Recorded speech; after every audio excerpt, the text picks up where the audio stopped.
had to realize I'm not the only one who can do this. In fact, I'm not even the best at it. And that doesn't mean I consider myself a failure. It means I consider myself as someone who's passed the torch. The race can keep being run. Any relay, if you're going to do it yourself, it's a solo race. If you're going to build something that outlasts you, it's a relay. Most leaders wait far too long to think about succession, and then they're surprised when the clock suddenly feels too short. Today's guest has spent 3 decades helping leaders avoid that mistake. Eric Brotman built one of the most respected financial advisory practices in the country, mentors future firm owners, and literally wrote the book on planning ahead.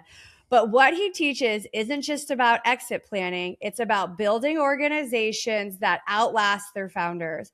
So if you've ever wondered when to start thinking about succession, the answer is simple: earlier than you think. Welcome to Succession Planning with Eric Brotman. Welcome today. Thanks, Melissa. I'm so glad to be here. This is going to be fun. Now, you've spent decades leading and advising financial firms. Why is succession planning something leaders simply cannot push to the back burner? Well, the best time to start succession planning is kind of like the best time to start financial planning, which is yesterday is always better than today, and today is always better than tomorrow. Financial advisors particularly, but just in general, business owners are so busy running the business and they're so busy being in it that they often don't work on it. And for business owners are different than every other type of American, other than maybe some independently wealthy trust babies. And that is that their largest asset, our largest asset, is our business. And, for a lot of families, your largest asset might be your 401k or your house or things of that nature. For business owners, it's the business. And if you don't treat that like the most important element of your balance sheet and figure out how to create financial legacy, then you're leaving money on the table, and not in a small way. You're leaving it on the table in a big way. So while that's not the only reason to try and preserve the business beyond you, some of it's legacy, some of it's ego, candidly, but also a lot of it is financial, and people miss the boat and they walk away from monetization of their life's work. Yeah. So why do you think that leaders avoid these succession conversations? Well, there's a wide spectrum of business owners, lots of different personalities. Some believe that no one can do it as well as I can, and therefore no one could run this company like I do. I have bad news for all of you. In most cases, that is not true. It's not even close. There are lots of people who could run it. They may not have been able to start it like you did. They may not have been the entrepreneur with the vision to create what you've created, but they absolutely can manage and run what you've created. And by the way, most entrepreneurs like to grow and create businesses much more than they like to manage, supervise, and be stewards of one. So in a lot of ways, it's smart to do succession planning so you can continue to do the things that fill your tank. The things that excite most entrepreneurs are doing it again and again, rather than feeling like now they're stuck on this hamster wheel they've generated. So I would say that is one set of personalities. Another set of personalities are those that look a little like an ostrich with their head in the sand, thinking, well, I've got plenty of time. This isn't going to happen to me, or I can work forever, or I never want to retire. I want to work till I'm 83, or whatever it is. And while I wildly respect that and don't think people should sit around in retirement, and yes, I did write the book on that, I do think we have to be prepared for the possibility that a day will come where we either change our minds and don't want to be in the grind anymore, or where for one reason or another we can't, either because of an accident or an illness or life just happened. Yeah. Now, you often say leaders need to understand the difference between a growth plan and an exit plan. Can you break down why timing matters and how leaders can tell which one they're actually building towards? Ready to lead smarter and invest wiser? On the Executive Connect podcast, we unpack executive strategies for wealth and influence. Hit the subscribe button now. Don't just watch, act. I can. Growth plans are eternal and exponential. So 1 begets 2 begets 4 begets 8. And that's sort of the fun part. You see that scoreboard. We all have been keeping score since we were young people, and business owners, like lots of folks, are very competitive in their own way, often with themselves, but sometimes with others. So there's a bit of a scoreboard, and that is the first piece of that equation. The exit plan is different. Exit plan is, how do I make myself irrelevant? And that's hard because we spend all of our time trying to prove either to ourselves or others that we are the cat's meow, we're the best, we can do this. And then we have to flip that script and say, nah, I was only kidding. These other people can do a great job. You don't need me. And so I think in order to have that be a spectrum and a glide path rather than a thud, it's really important to start surrounding yourself with people who can handle a lot of the big, not only day to day, but even some of the big visioning, so that you can begin to pass the torch. I mean, I did that in January of 26. After 32 years, I stepped down as the CEO of the firm that I created. It is the best thing I've ever done. And I'm not going to say I wish I had done it sooner, because I wasn't ready sooner. But I had been planning all along, and you're never really ready. It's kind of like being a parent. Until you have your first child, you don't really know what's going to happen, and it's a big deal. And there's other life stages like that. I have not yet experienced being an empty nester, although like you, I'm getting close, and that's sort of a scary thing. And so we don't really know how that's going to feel. Same thing's true with a business. When we pass the reins, there's a tendency to sort of pass them, but hang on to it anyway. That's not healthy. We have to let the next generation or the next set of leaders lead, and we have to do our best to be supportive, but also stay out of the way. And we're not great at that all the time. That doesn't come naturally to most of us. Yeah. And I think, anything in our life that doesn't have a plan can take us in the wrong direction, right? I think, personally, professionally, in our businesses, without a plan, we don't really know where we're going, and we don't know really what we're aiming for, or have a vision for what we want. And I often find that, a culture will shift a lot when leaders start planning intentionally.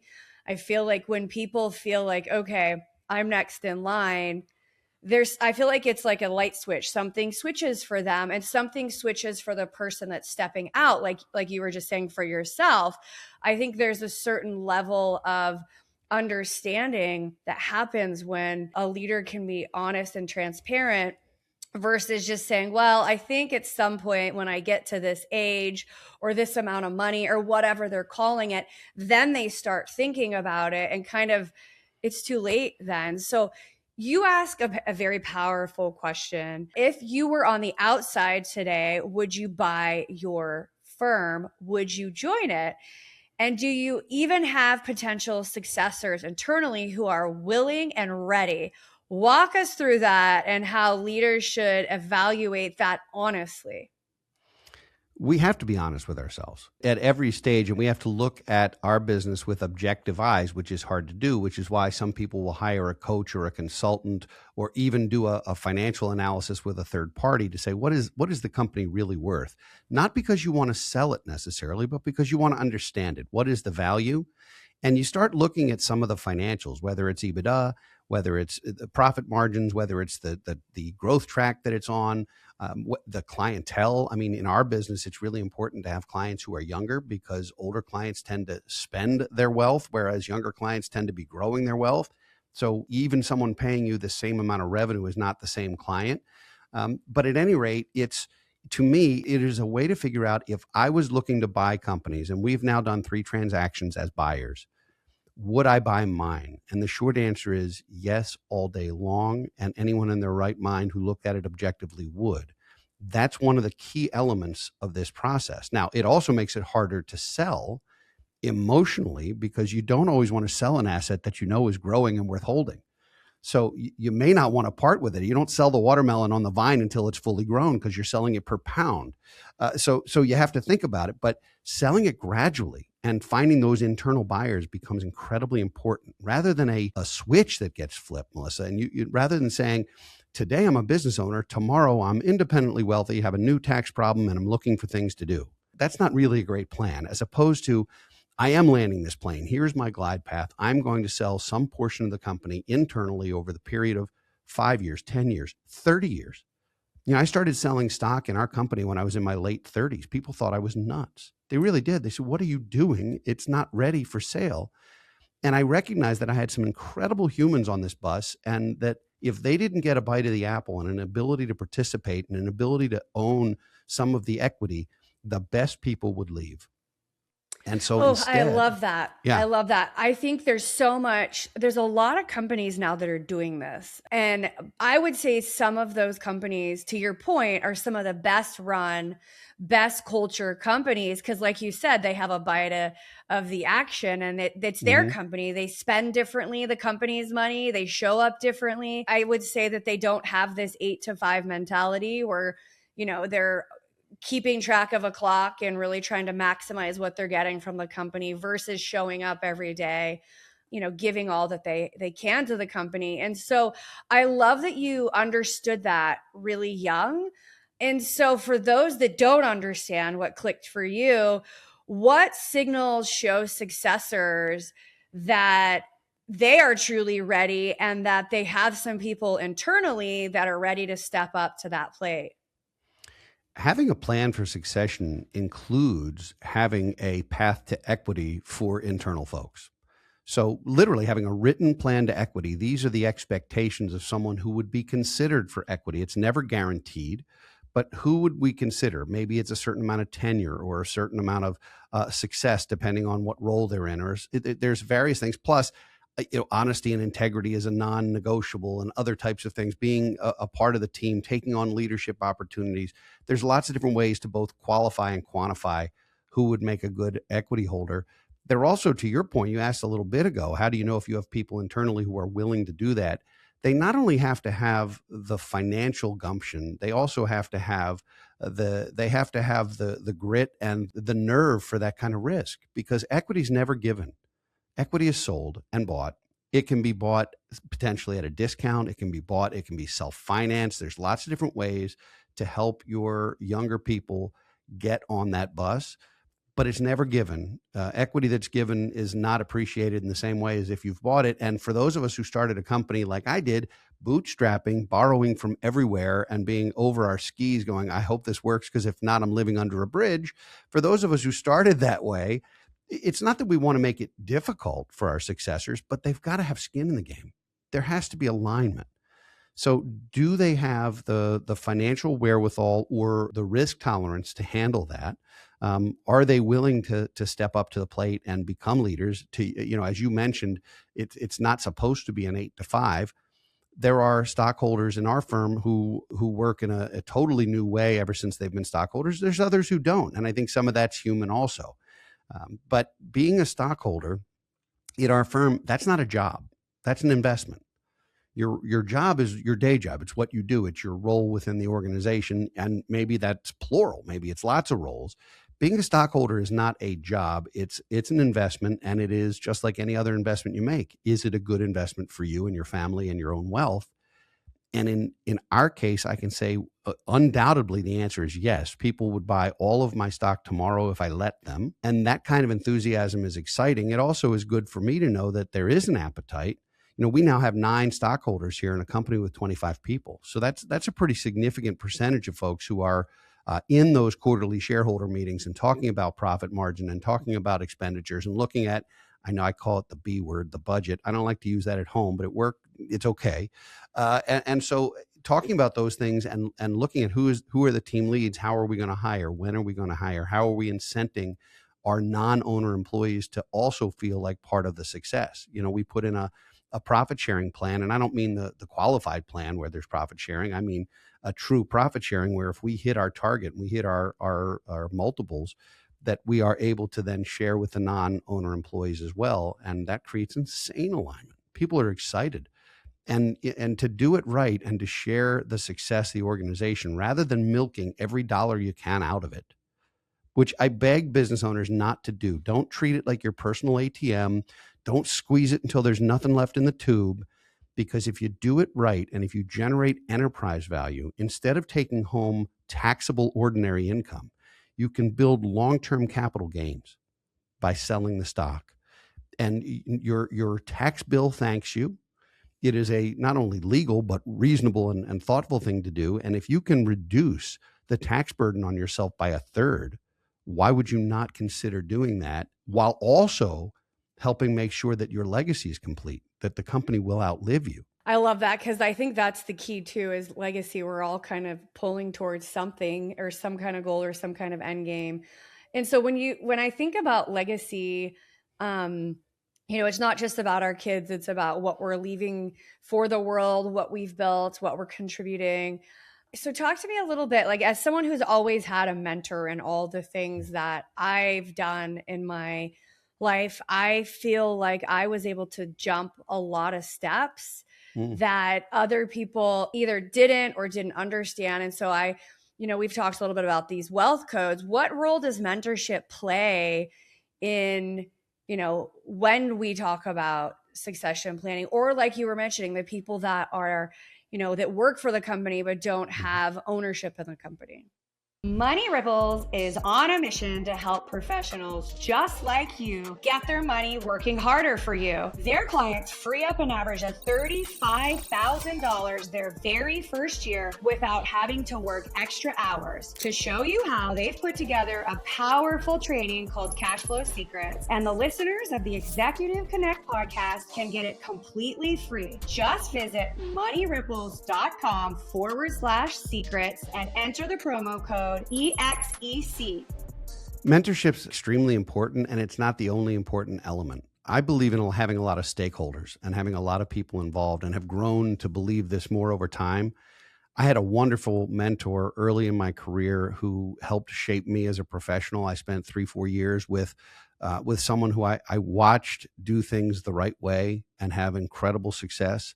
And he wasn't a teacher. He wasn't sitting me down and saying, next do this, then do that.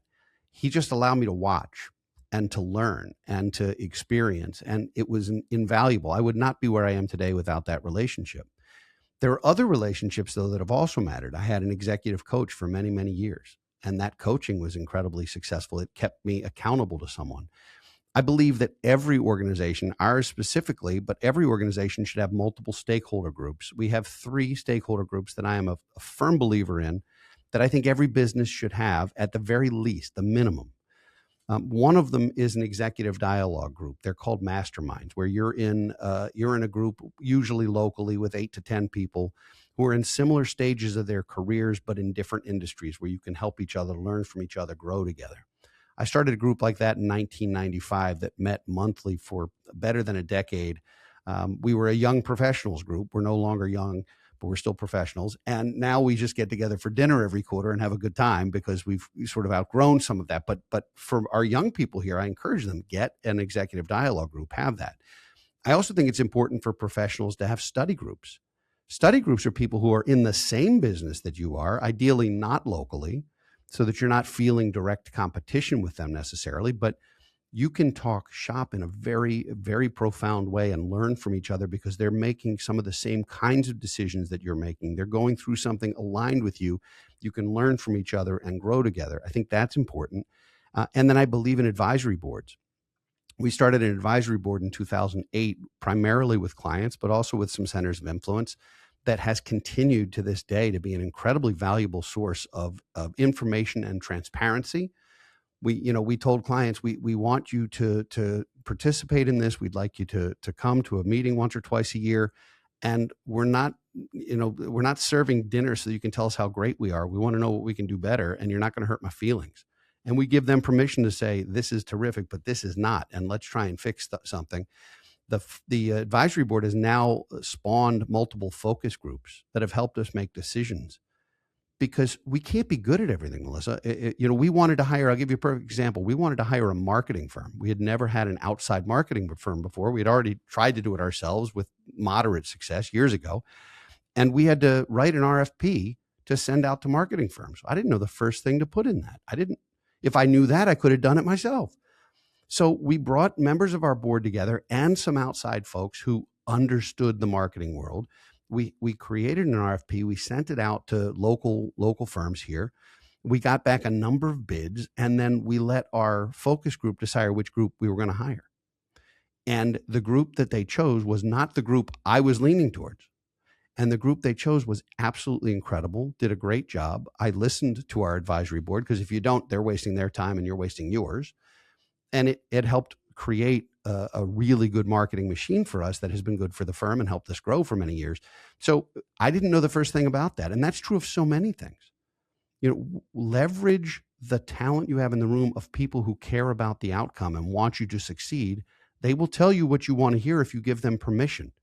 You must give people permission to say things that are going to hurt your feelings. It's okay. We're adult people. I need to know where we can get better, where we can improve, where we're messing something up. Because if I don't know that, I have no idea what it's like to be a client of our own firm. Despite best efforts, I don't really know because it's inside baseball. So you have to ask. The young people particularly, but everybody should have stakeholder groups that they can rely on to tell them the truth, because employees sometimes won't. You want them to, but if there's an employer-employee or a supervisor-supervisee relationship, sometimes there's less comfort in saying, hey, boss, you're messing this up. It's good if you can create that and if you can create a safe space for it, but there's still trepidation if there's an employment relationship. You need people who aren't in that space. I'd also say that one of the other things that we did, we created an employee council here where the employees meet once a month themselves. It's kind of like in the athletic world, a players only meeting where the team owners and managers and coaches are not invited and the players talk amongst themselves. We have created that. Our team votes for their representatives from year to year. There's rules in terms of how many years you can do it so that we get different people involved.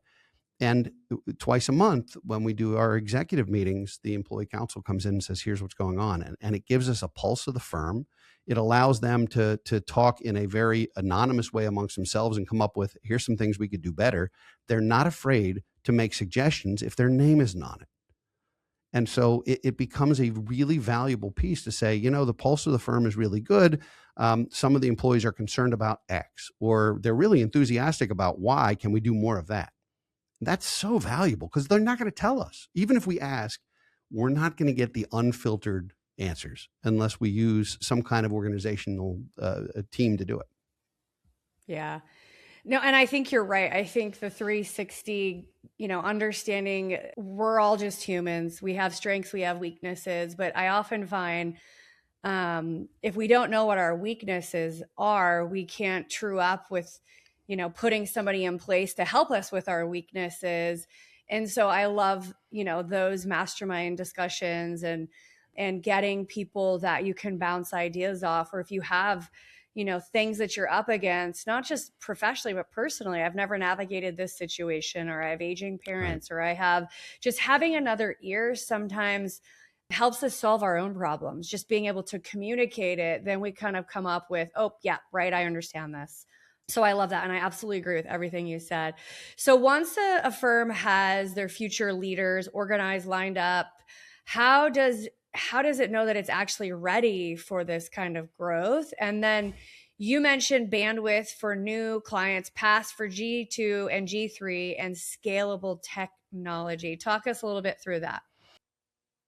Well, in terms of G2 and G3, where we have second generation and third generation advisors, that just means that they're the next ones up on that totem pole. I think it's important for people to have financial advisors who are younger than they are. Kind of like I think it's important to have doctors that are younger than you are, because at the moment you need them the most, you want them to still be in practice. You want them to be there. Now, you don't necessarily want the young doc or the young financial advisor who just got licensed and is starting their first day by themselves. You want some experience. So I think if we can marry someone with 30 years of experience with someone who's got 3 years of immediate textbook knowledge, because let's face it, what we learned in the textbooks in the late 90s is only so useful today. So much has changed in any industry we're in. So I do think making sure that we have a path for G2 and G3 to grow. And in our industry is broken on so many levels, where most people who come into our industry are said, all right, list 100 or 200 people, start calling them, sell them something, and we hope you're still here in a year. We've created a different approach, more of an apprenticeship, where we're actually growing these folks. We are not asking them to call anyone they know to sell anybody anything ever. We want them to learn the business, to become great stewards, to work with existing clients. Let the people who've been at this 30 years make the rain, because they have the right relationships. And let the people who are holding the buckets be the people who have the energy, the knowledge, and the tenure in front of them to do it. Our clients, a lot of them want their kids to have financial plans, and their kids are in their 20s or 30s or even 40s. They want them to have financial plans. Well, I don't know about you, but I wouldn't have wanted my dad's accountant or my dad's financial advisor or my dad's doctor, anybody. You want to have your own relationship. So if you can build it such that your clients' kids are working with someone with whom they can identify and build their own relationship, it's a much healthier thing than saying, oh, here's my dad's guy, I'm going to work with him or her or whatever. So that's the G2. Technology has to be a part of any conversation for any business. You don't want technology to replace the human element. Just because there is we remember when voicemail started and you were pressing 1 for this and 2 for that. Do you yell at that prompt? Because I do, and you hit 0 12 times. Like, let me just talk to a human being. I'm not pressing dos for Espinal. Give me a person. That is technology that did not improve service in any way, shape, or form. All it did was upset people. We need to have technology that enhances what humans can do. Technology that helps make sure that deadlines aren't missed, make sure that follow-up is handled, make sure that that communication is open. And if you can do that, and I don't know the role that AI is going to play, but I will tell you that for a lot of firms, AI is taking the place of the note taker. You see the AI note taker whenever you're on Zoom. And of course, with AI, you have to trust but verify, which means you have to read it over and edit it anyway. I think if we use AI for note taking exclusively, we are eliminating the ability for our G2 and 3 advisors to learn. That is a training ground. It is a perfect place for them to be in a meeting, watch the interaction, maybe participate a little bit, take the notes, do the follow-up, and learn the process. If we let a computer do that, we're going to have a whole generation of people who don't know what they're doing. So I don't think it's to replace humans. I think it's to enhance them. And if used properly, that's a win. There was another part of the question that I've already forgotten, but those 2 parts I got. What was the first part of the question, Melissa? Well, I think, you answered, most of it, but to your point about, I love that you mentioned that, because I think, in my industry, in tech and cybersecurity, there's a lot of acronyms. And to your point, the note taker doesn't get the acronym, or, hallucinates whatever we were talking about, or, confuses a learning management system with a lodging management system. And so to your point, having people take notes and go research the answers themselves to understand the context, and then bringing those questions forward to somebody that's been in the trenches is really, really key. And I agree with you. I think, you can't move fresh out of college to the end. You've got to kind of learn some things, have some experiences, make some mistakes, because that's where we learn the best in our lives, is when we make mistakes, we realize, oh, wait, I don't want to do that again, or, oh, I shouldn't have done that.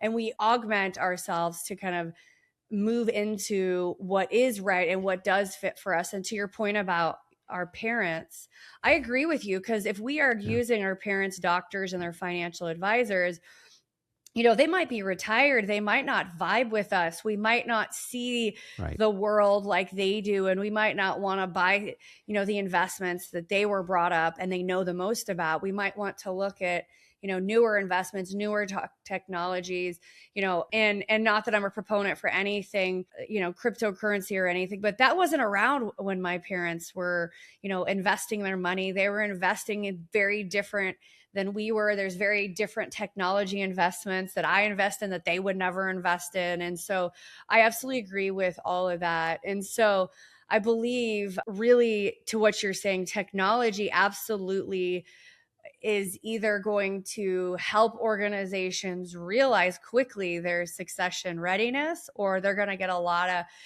bad information back to the AI notes and people not reading them. I would be curious to find if there's a stat about this. How many people actually reread their AI notes? Oh, they better. The notes they better, because they're not right.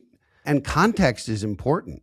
AI doesn't generally, and it will, but it doesn't always take into account the way someone says something, which matters just as much as the words that were used, which you don't pick up in a text or an email or written notes.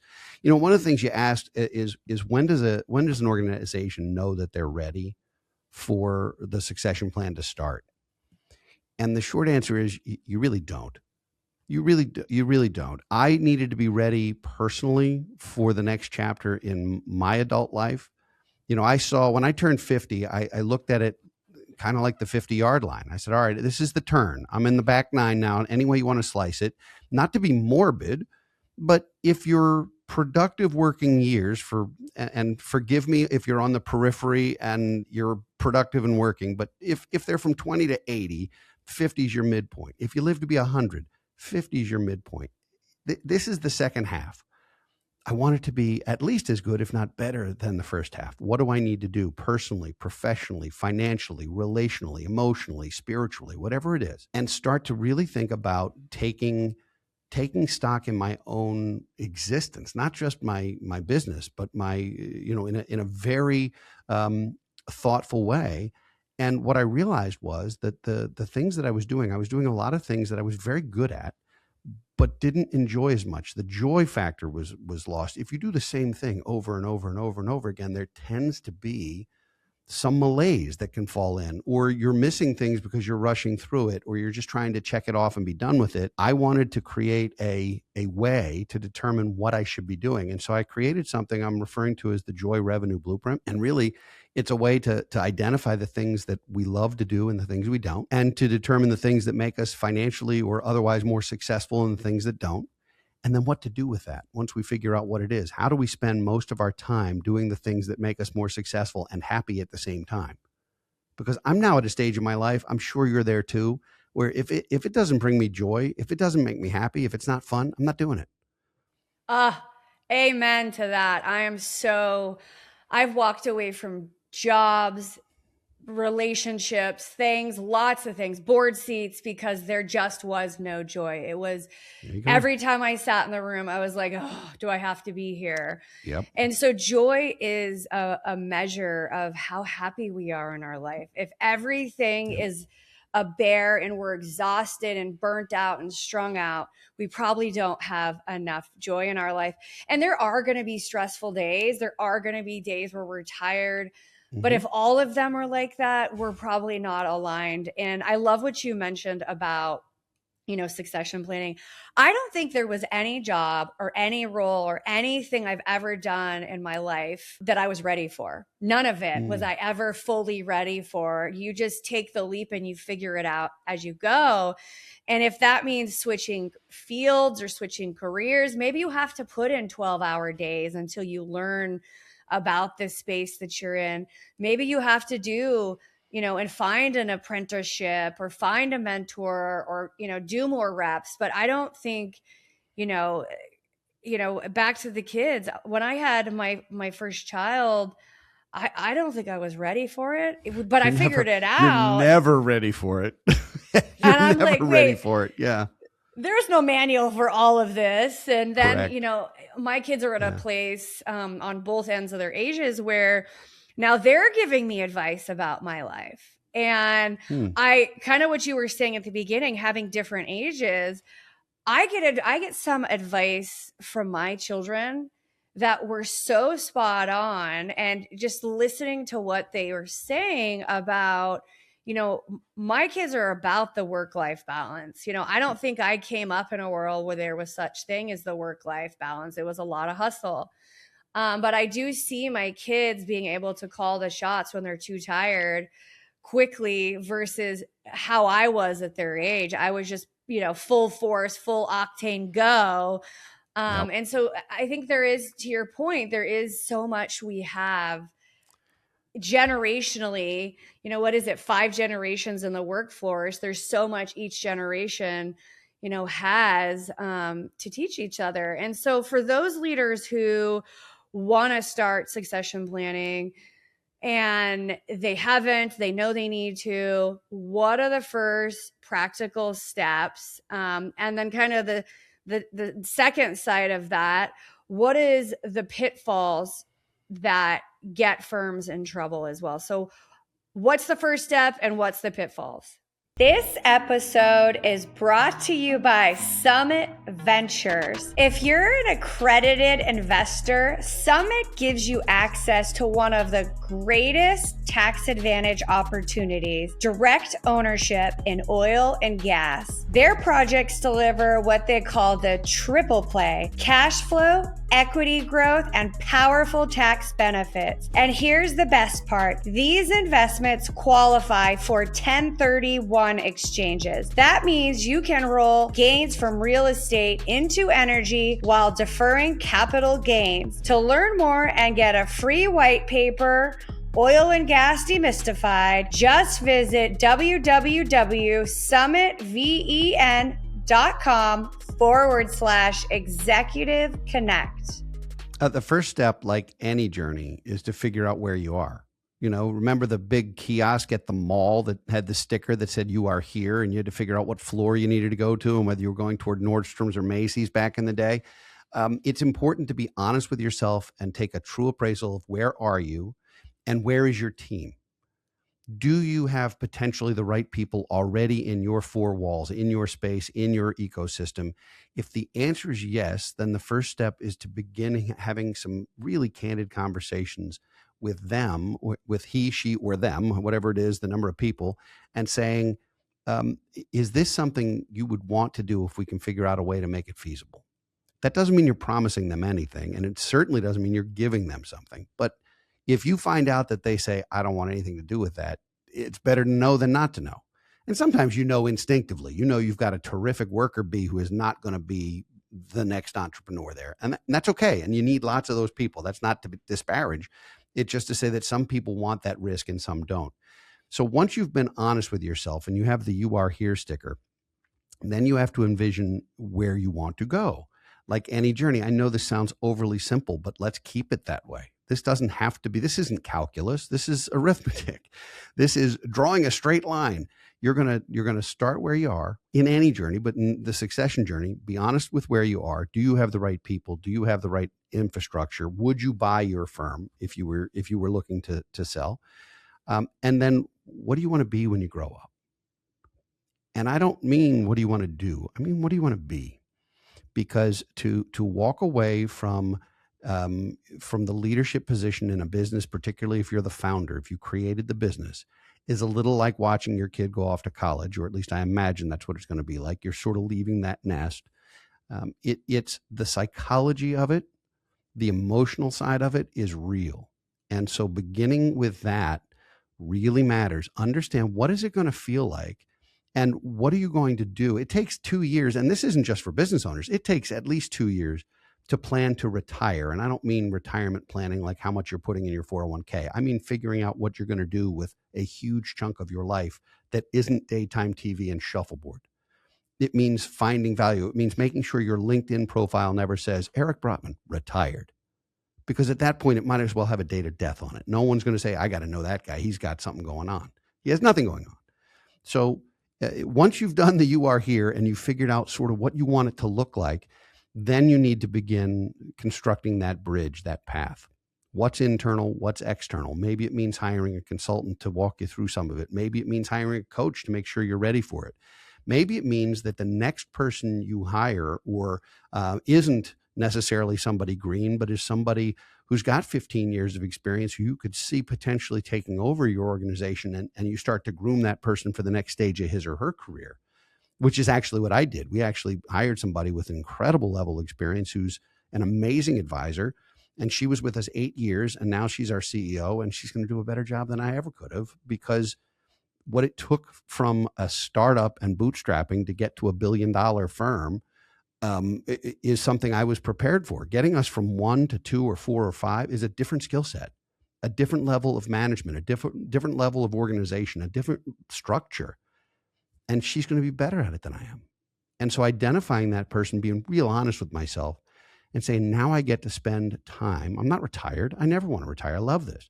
But I get to spend my time doing the things that fill my tank. It brings me joy. And so it's a process. It should not, and it took years. I mean, I started selling stock in the company 16 years ago and still own a good chunk. So it's not even over yet. The succession planning has happened from a management standpoint, but I haven't fully extricated myself from the day-to-day operations or the ownership of the firm. We did take my name off the door years ago to much fanfare, which was quite funny. I realized it was an important step, and I was out of town when my name came off the building, truly. And there were pictures that I was sent of my employees and coworkers and other owners of the firm pointing and laughing at the sign as it came down. I was no longer on the building. It's true. And it was hilarious. And I thought it was great. But we realized that for this to be more than me, it was no longer my practice. It was no longer my baby even.